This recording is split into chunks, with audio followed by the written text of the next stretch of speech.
Hey fellas, how y'all doing out there? My name is Eli and I'm a person in long-term recovery. And today we've assembled a panel of guys who care to share about Project Inside Hope.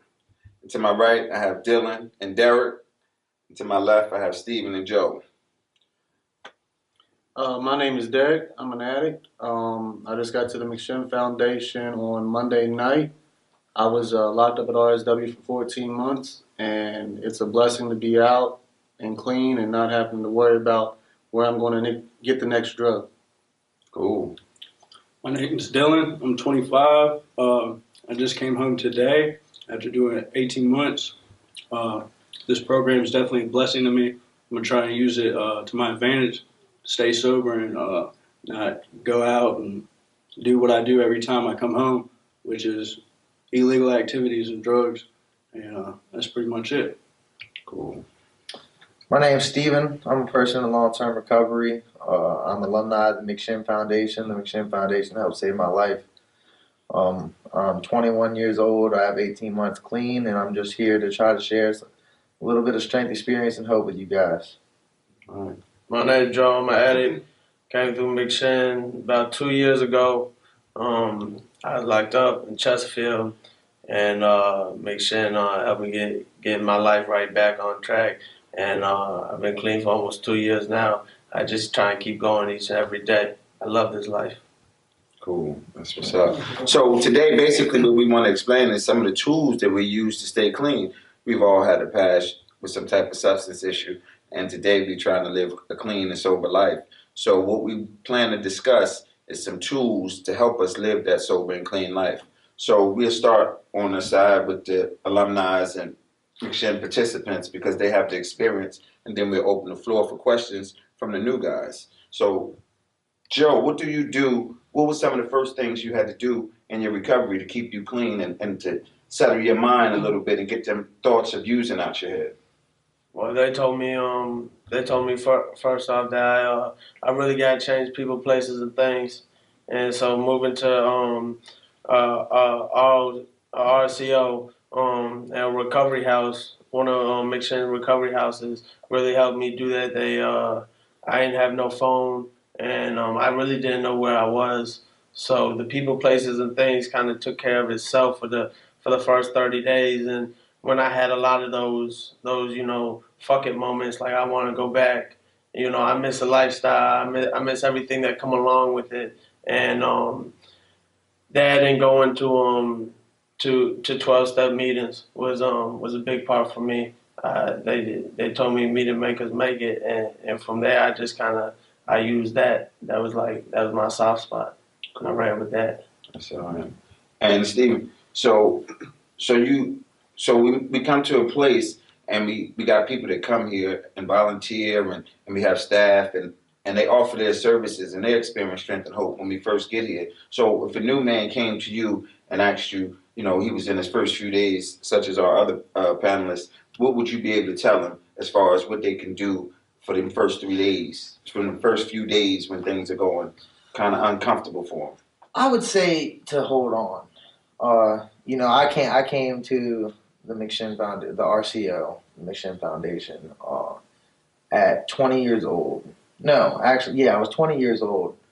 And there were people here that, have been in and out of jail their entire lives, and they're like 25, 27, like I'm a younger kid, and I was very hard-headed, because in my mentality as a young child, like as a young man, like, man, you can't tell me nothing.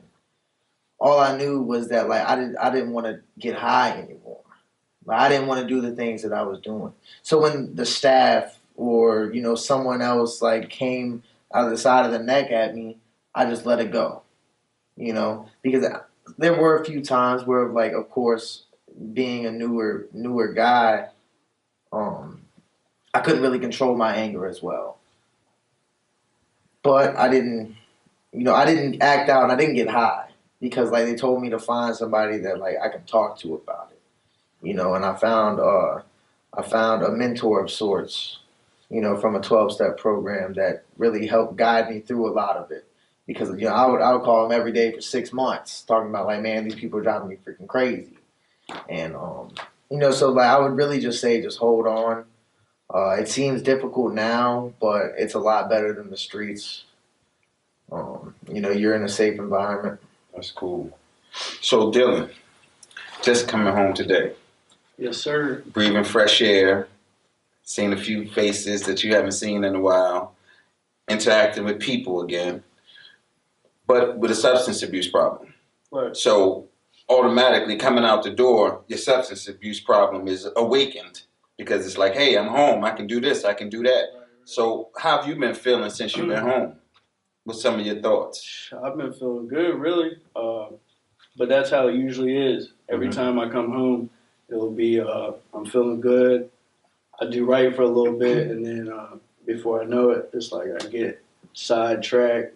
I'm messing with the same people, and that's why I'm glad I'm down here, because I don't know nobody down here.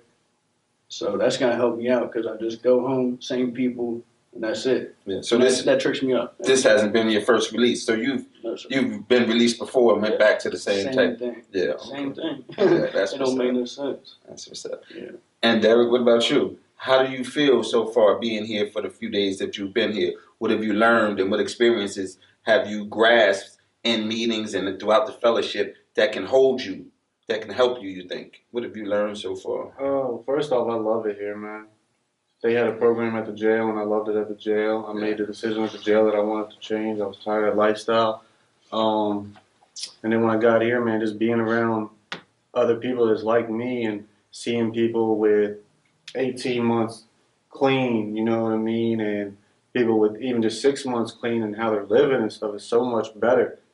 And getting to talk with them, getting to talk with staff here is really, really good, man.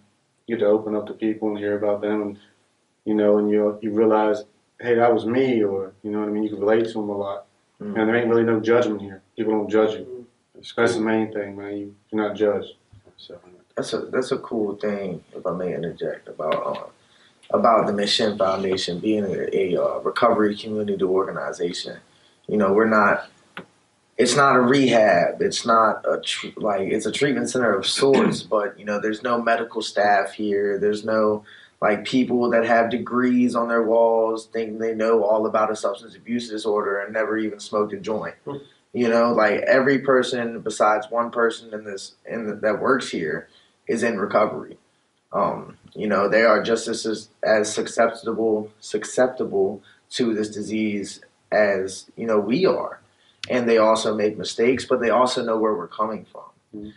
Being they have some time.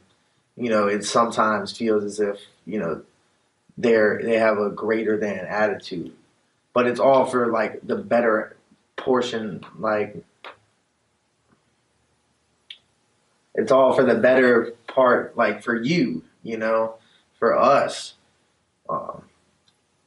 It's a peer-to-peer type thing. You have people in your house, you have the staff, you have the people that come here and volunteer, or alumni, other people in recovery, and they volunteer their time to come and help y'all because they know exactly what you're going through. So in 12-step programs, it's suggested that you get a home group and a sponsor, attend maybe 90 meetings in 90 days and do things like that. Are y'all being open to that? Yeah, definitely. With me, I'm definitely open to it. I got a question to some of you all. How hard was it for you to find your first sponsor, one that you related to? Because you want to go for this one, Joe? Yeah. Well, like I said, when I first got here, they sent me to Make Us Make It, and I kind of ran with that. So I ain't end up getting I got one sponsor. I still have him to this day, and he wasn't my sponsor till about 8 or 9 months. I went 8 or 9 months, and I got my sponsor, but I built a relationship with him before I asked him. It's where we actually met. We met at McShin. We met through the organization and everything. And I started calling him more often. We hang out, go get something to eat. And he always asked me, excuse me, every day. He said, Joe, you got a sponsor yet?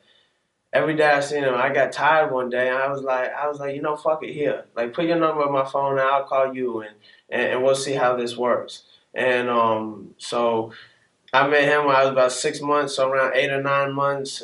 I finally asked him. I was staying at apartment complex that is a recovery center in Jackson Ward, and I asked him. I remember we were in his car. I said, well, I'm ready to do this. Like, will you be my sponsor? And that took a lot for me to ask another man, you know, especially when I really ain't have that good of a relationship with my father, and asking for help just isn't in my nature.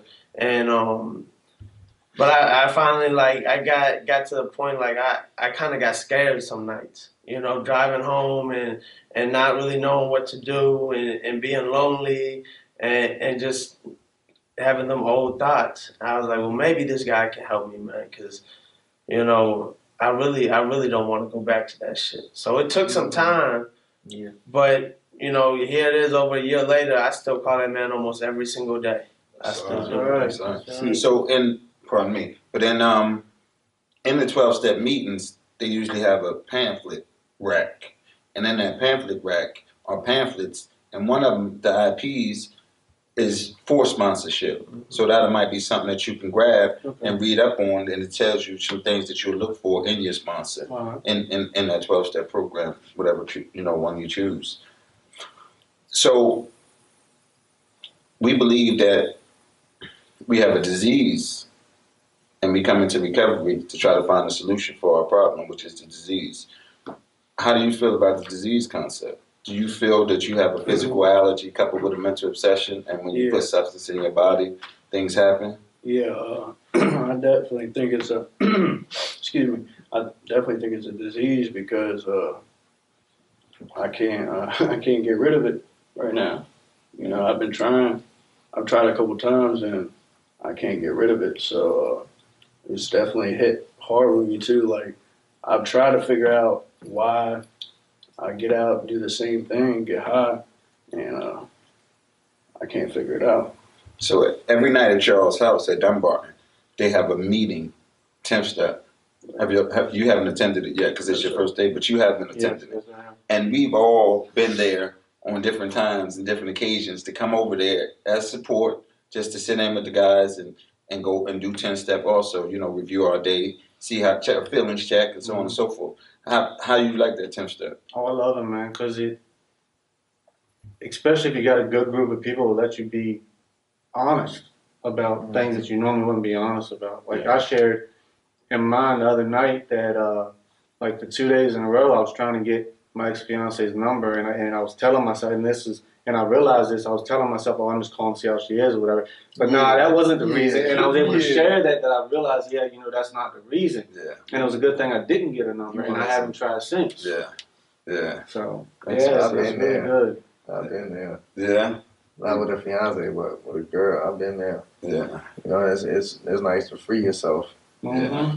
And early recovery, man, I believe, my personal opinion, is finance and romance keeps us sick, man. What it does is it blocks us off from the sunlight of the spirit, which is the program. You know, we got to come in here and devote all our attention to it. And if a skirt walk by and I'm focused on that skirt, then I'm not focused on the message. And the message is going to save me. The skirt will keep me sick, you know? And that's just coming from experience. That's just from experience. It's something that Moses always says. He says, under every skirt is a slip. That's a good one. Every skirt is a slip. Yeah, man. Yeah, so I know that from experience. You know, not this time, but, you know, I tend to get very emotionally involved, you know, and I don't follow the suggestions that people give me, you know, like get a sponsor, like get like you know, a higher power, you know, something you can pray to or whatever. Like, the girl becomes all that for me. You know, I call her before I make any major decisions. I call her when I wake up in the morning. I call her before I go to bed at night. I call her just to see how she's doing, wondering if she's thinking about me. Like, and then the girl breaks my heart and I want to go get high. And like I've done that before. And all of that time that you're using to call her, to check on her, to share things with her, is time that you could be devoted to your program. To myself. To yourself. To Absolutely. your program. And the object is self-love, man. The object is to come in here and love ourselves. And then we choose not to poison ourselves. But we have to get that self-love through whatever channel that we find our way to in recovery, whatever 12-step program or smart recovery or whatever option that you choose to join the journey, we find our recovery there. But when we put things in front of it, it alters, it harbors our mobility to grow. You know, it doesn't allow us to continue to move forward on the path. So it's very early. You hear a lot of old time sponsors and new sponsors say, you know, don't have a relationship for your first year. You know, get a dog or get a plant or something like that. Something that won't take up too much of your time so you can focus on your recovery. Because what we do in RCOs and places like this is we till the ground and plant seeds. It's up to the individual to go out into the world and water it and nourish it and allow their self to grow. And if they don't do these things, which is important, the maintenance of our spiritual condition is important. So if we don't go out and do these things, ultimately we don't be successful. It's important that we stay the course and stay the path. This particular RCO offers a lot. Stephen hit on it with peer-to-peer. Most of the staff here has lived experience with substance abuse. Today, it's a staff of clean individuals who try to help people with substance abuse disorder. And how do you feel about somebody that's been where you've been helping you over somebody who's got a degree or paper or plaque on their wall helping you?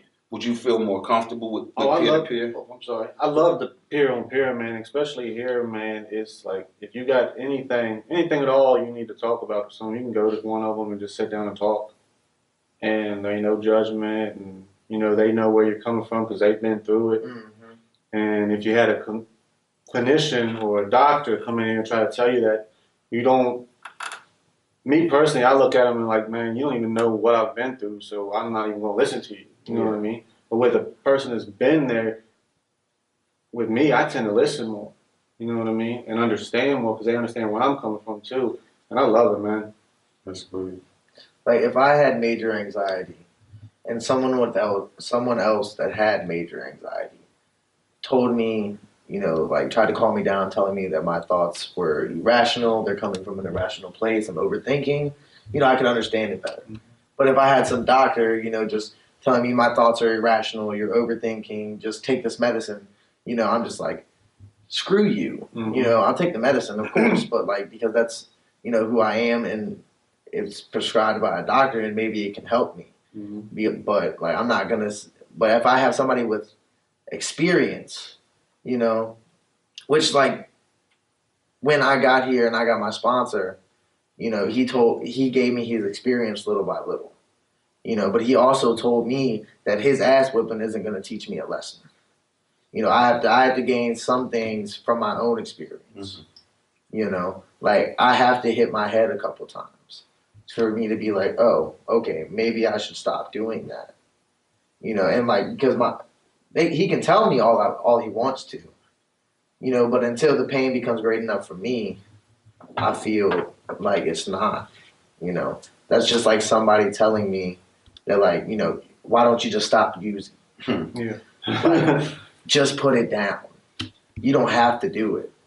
Like, yes, I do. Like, you know, and like, but when I have somebody that's put it down, stop using, you know, and hasn't used for years at a time, they're like, dude, they don't tell me just stop. They're like, look, here's what here's what we can do to help you. Step by step show you. Step by step show me. And it doesn't even have to be a sponsor. Like these two people are people in my network. We don't talk very often, but when we talk, we get to the exact nature of our problems. You know, because I can sit here and share some surface level bullshit with anybody. You know, like I'm just angry. Well, angry is a secondary emotion. Anger comes from a deeper rooted emotion like sadness or fear or loneliness or things of that nature. You know, and like someone that doesn't know me or that doesn't care to know me, just be like, oh, well, I hope you cheer up. But someone like Eli is like, why exactly are you angry? Like, what led up to your anger right now? You know, and that's people because he's been through that. You know, because I'm not just detoxing off of drugs. I'm detoxing off the lifestyle, the thoughts, the attitudes, all of that. Off of years of sick thinking. Absolutely. We detox off of years of sick thinking and action. Yeah, so, Joe, it's my understanding that you've had handcuffs on before. A time or two.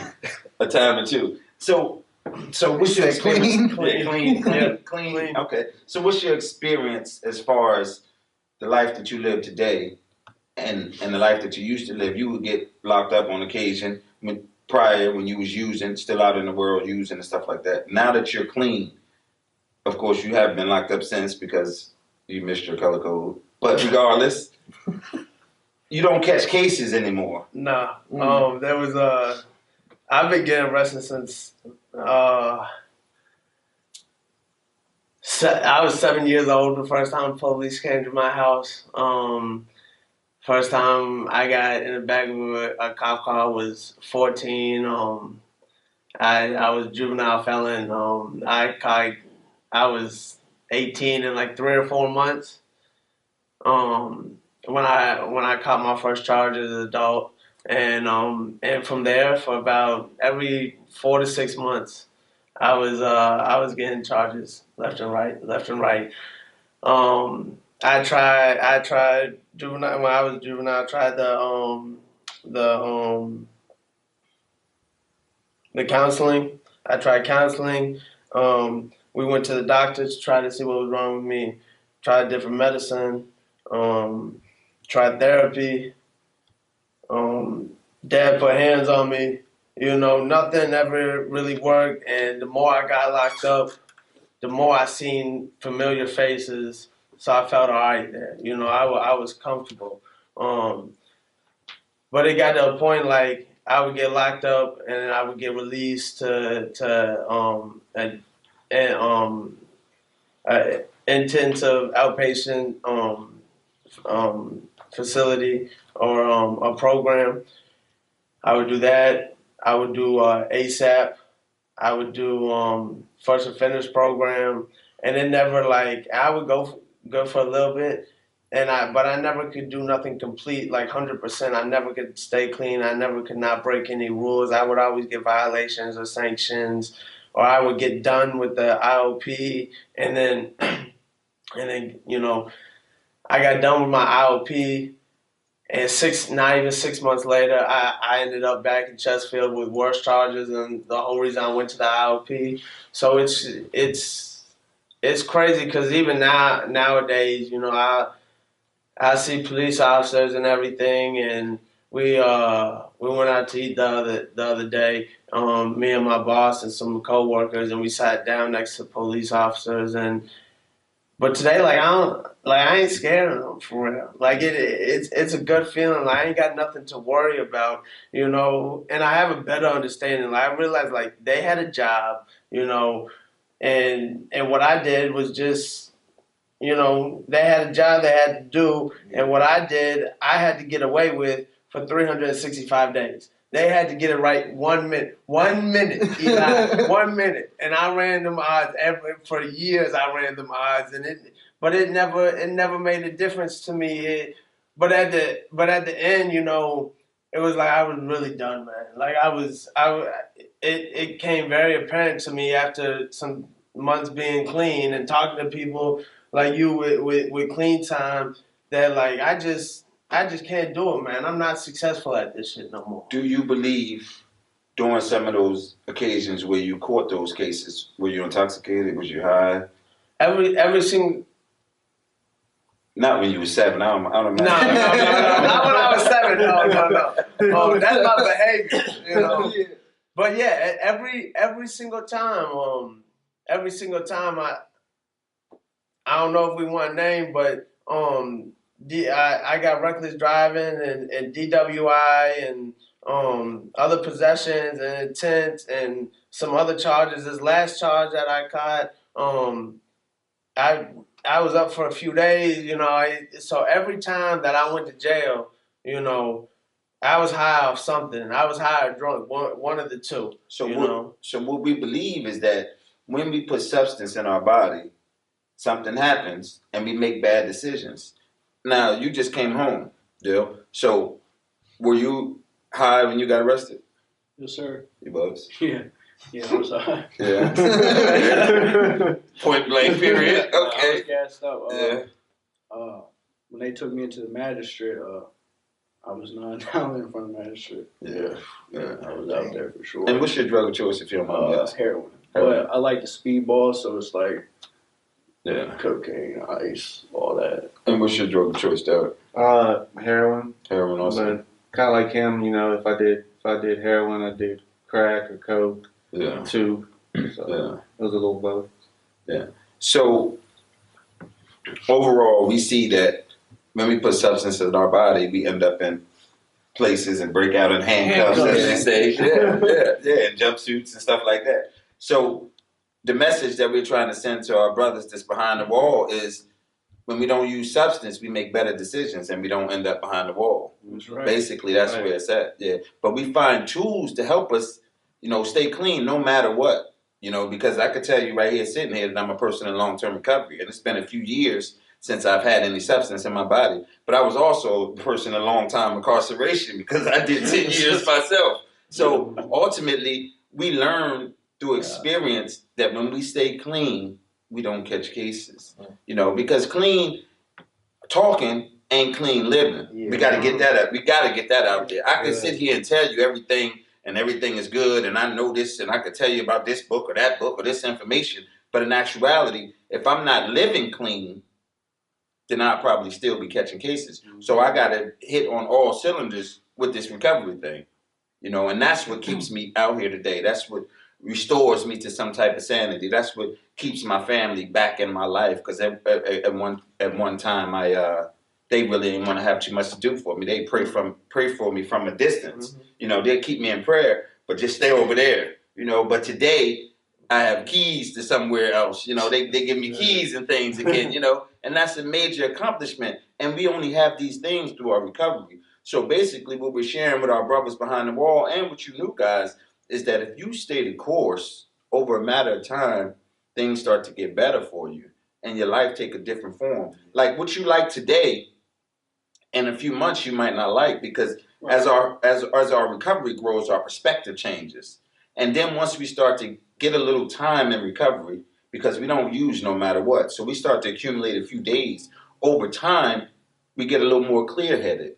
And then we realize recovery really ain't that bad. So what I want to say to my brothers behind the wall is recovery is the new thing, man. Recovery is lit, man. Me and Steven was in Florida with 28,000 addicts at a world convention back in September, man. Me and Joe and Steven was just Steven was there. We was just in Tidewater a few weeks ago. We do a lot of things in recovery. And in a couple weeks, we're going to be in Ocean City, Maryland. Yeah, we do a lot of things in recovery as a community to support each other because it's a we program. Recovery helps all of us, but we got to work it together. So Dylan, you just came home today. So in 3 weeks, you can't be like, yo, I'm out. I got it. I'm going to do this because we've seen that path. And I can also say that I just left a viewing of a friend of mine's, So recovery, it also entails some tragedies because everybody don't make it, So the famous last words is, I got this. I got this. Them the famous last words. I got this. It's like, oh God, I hope you make it back. As soon as you hear it, it's like, I got this. Really, our best thinking got us here. Yeah. And if we don't change our thinking, surely our old actions and behaviors will return. Surely, man. So how would you say your recovery has enhanced your life? I know you got a car outside. I know you have a job. I see your chain. I know you got it going on. Yeah. So just share a little bit about how recovery enhances our life, takes us to another level. If you want to talk about a spiritual level, okay, that's a good. Besides, of course, I started getting high and I got a pay raise. Exactly. Exactly. So I can afford things like a car or a license, paying my fines all to get a license. Like the clothes, the chains. It's what like those are just materialistic things. Like they don't make the person who I am. Like I like flashy things. That's the type of person I am. But it doesn't like make who I am inside. Exactly. This working with the 12-step program has really given me. They talk about these spiritual principles, right? Yes. Like the honesty piece. Like I'm honest today. Like I don't have to lie. Like I'm the type of person where like, look, I ain't gonna lie. Probably about like 6 months ago. Look, I ain't gonna say 18 because that'd be a lie. But like 6 months ago, I'd climb a tree to tell you a lie than stay on the ground and tell the truth. Yeah. Over little things. Like I remember. No, I ain't gonna go there. Okay. We don't have to go there. But when I can be honest today, right? Like, and when I lie, because it's second nature for me to lie.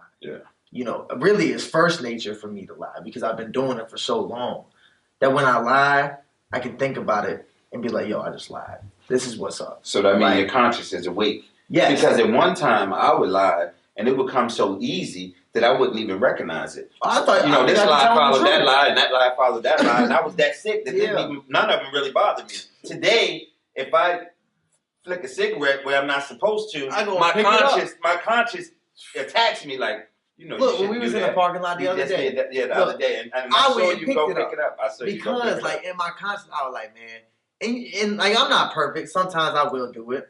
Or like, cause I'm in my car, I don't feel like getting out to go and put it in the thing, but I don't want to leave it in my car either, Like, so like, I'll flick it down, but like, I can be honest today. I have a conscience today. I can be, open-minded to things.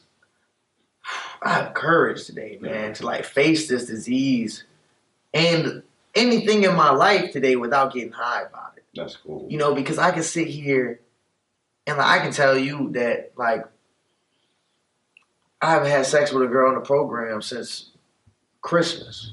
And it's March. Like, and I'm the type of person that, like, that does not happen. You're growing, though. That means you're growing. Absolutely. Honestly, that means you're growing. And I have to stay And I commend growing. you for that. I really do. Thank you. Like, what a person in my network always tells me, man, he says that, like, you have to stay green. Because if you're green, you're growing. If you're ripe, you're rotten. They told me that 2 dead batteries won't start a car. They told me that 2 sick you don't make a welly. Yeah, so if you sick and she's sick, it still ain't going nowhere. So, Joe, recovery gives us the tools to handle life. Recovery doesn't tell us that everything in life is going to be okay. We face tragedies in recovery also. You face some tragedies in your recovery. So, expand on how your program and recovery helped you get through those tragedies. Because every day the sun doesn't shine. Sometimes it's going to rain. It's going to be some bad days. Things are going to happen, family oriented and so on and so forth. So explain a little bit about how you get through tragedy in your recovery.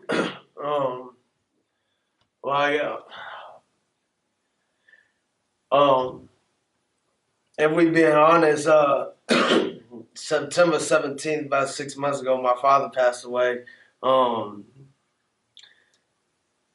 So that was pretty hard.